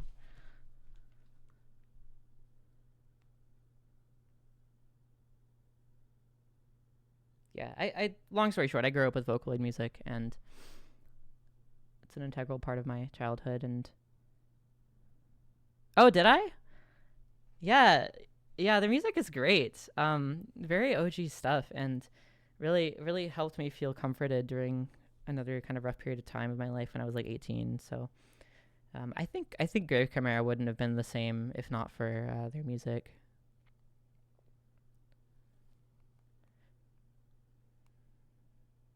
I don't know. I was super like mentally precocious. I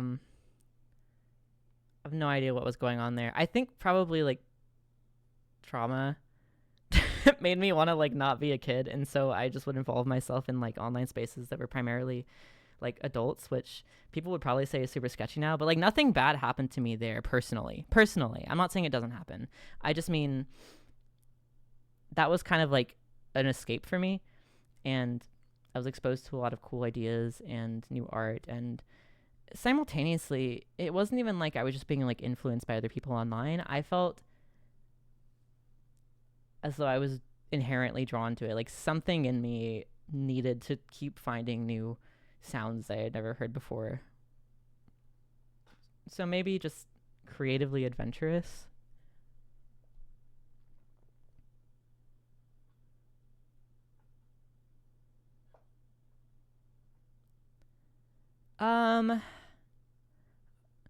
I want to say intentionally producing, like using a DAW when I was like 11 or something, like 10 or 11, which is crazy, I know. Like in retrospect, I had messed around with like Family Tracker before, and I mentioned this in an interview that's probably gonna be released at some point soon.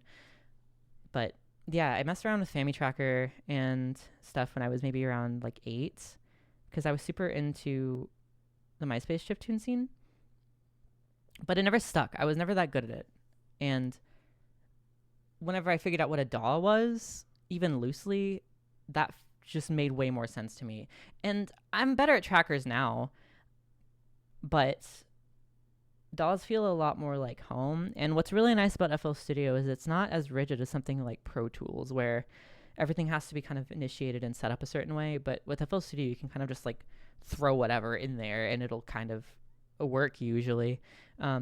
So that helped when I was first starting out, is experimenting and teaching myself how to create sounds and write melodies. And yeah, Pro Tools is evil. I tried using Pro Tools for a period of time. I tried switching from FL to Pro Tools, and like I don't think anyone should do that. Okay. Pro Tools is not the worst, but Instrument of Malice is pretty accurate. I think it's as good as any other DAW, but people who use Pro Tools sometimes treat it like superior to other DAWs, and I really don't think it is. I think it's just more needlessly complicated. Like, you can do the exact same thing way easier with way less steps in like another DAW. It just feels so complicated for no reason. And I'm mostly just talking about like initializing it. I mean, once you get the hang of it, it's fine, but Also, okay, maybe I shouldn't dog on Pro Tools during the stream. I don't know if that would like come back to bite me, but what I'll say is I like that FL Studio is a lifetime membership. That's nice. I like that you get free updates. That's very nice. Thanks, FL Studio.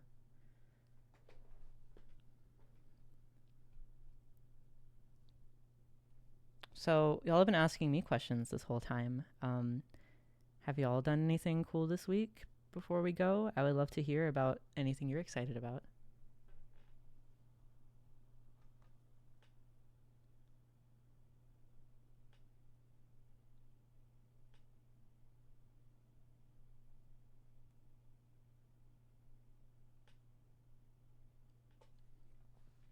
Oh, I love Horse the Band and Attack Attack.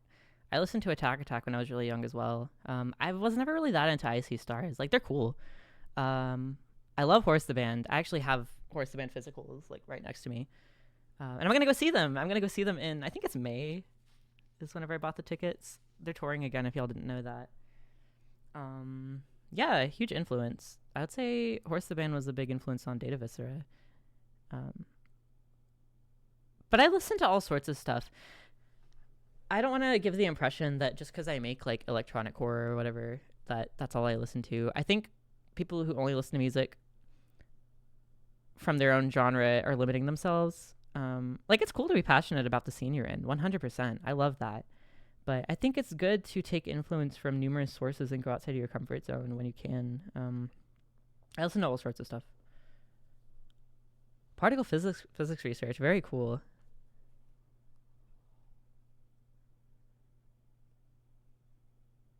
Happy early birthday to you as well.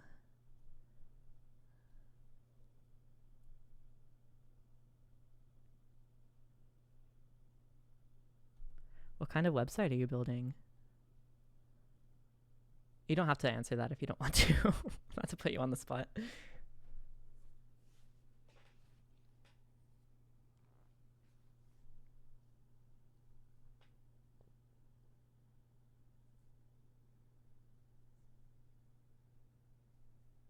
Yeah, I'm considering going back to like med school. We'll see about that.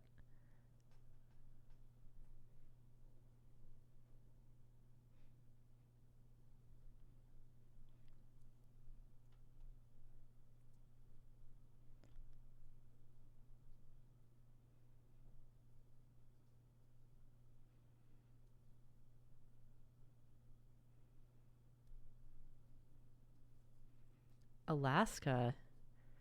Dang, y'all are doing so many cool things. I'm so happy for you.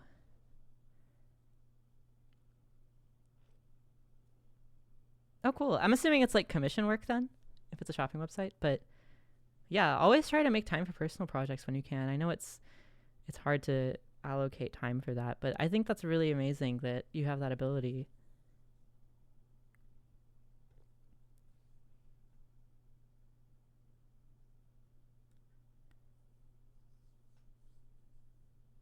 I've had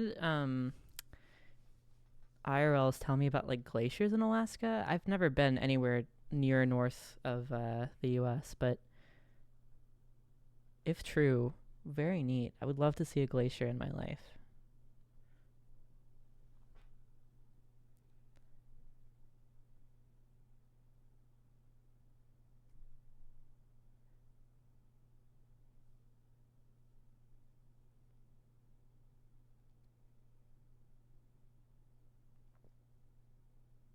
How cute.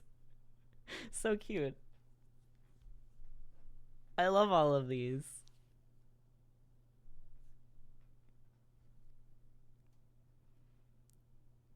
Oh, medieval music, like dungeon synth or something? I'm just kidding.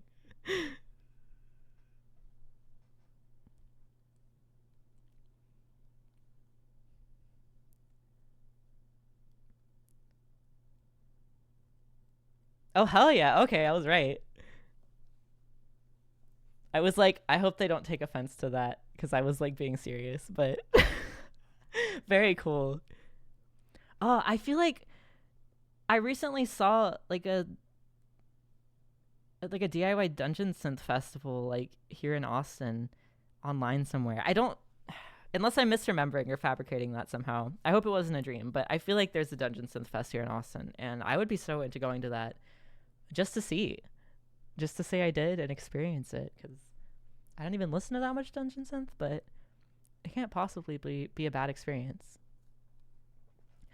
Also, regarding the Valentine's candy, I'm wishing you luck with that too. I bet they are gonna look adorable. I'm like not super into candy, but I love like cola flavored candy for whatever reason.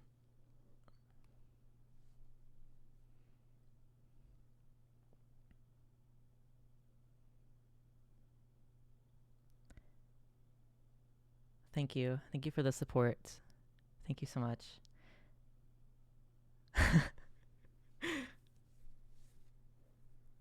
Ooh, a link. Thank you.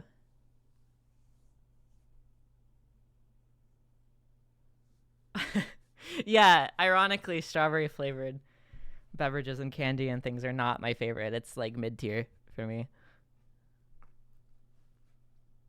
I'm misrepresenting myself. Yeah, Texas Dungeon Synth. There it is. Thank you for fact checking me.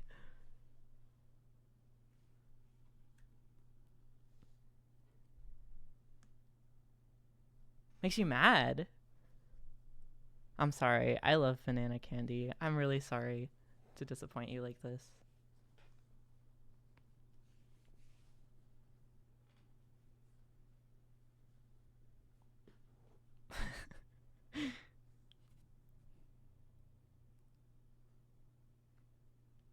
Should I do a Dungeon Synth set at that festival?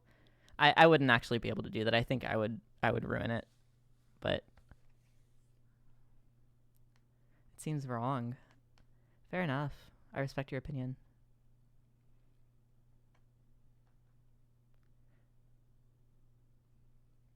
Okay. So, it's nearing 3 p.m. I'm probably going to make some preparations for the CD drops. Oh, one more question. Selected. Yeah, I would love to restock selected retrospections in the future. I was going to do it at the same time as these Nullmatrix CDs, but I thought it might overshadow the Nullmatrix CDs. So I kind of want to take on one project at a time. It's just me shipping out everything and packing it all and doing the labels and stuff. So it's a lot of work. But it's a labor of love, as they say. I'm really happy that it's me doing it and personally shipping it out to everybody. But yeah, I thought maybe one project at a time would be easier. And yes, that will be the next restock, 100%. I would like to revise the design as well, a teensy bit for the second pressing. But yeah. I'm glad you had fun. I had so much fun doing this too. I usually do 20, so probably 20 for the digipacks. But I'm trying to calculate shipping in such a way that it is cheaper for you guys. Like if it dips into the actual CD production costs and everything, like that's fine. As long as it's affordable for everybody. But again, it's just me doing everything, out of pocket and by myself. So it might be easier if I was doing everything in bulk or with a label to make things cheaper. But I try to do the best I can with that.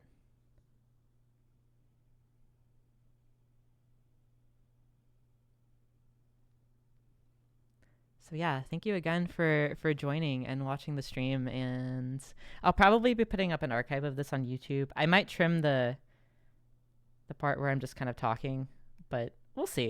We'll see what happens.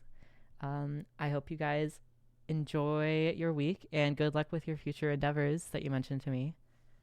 And yeah, signing off.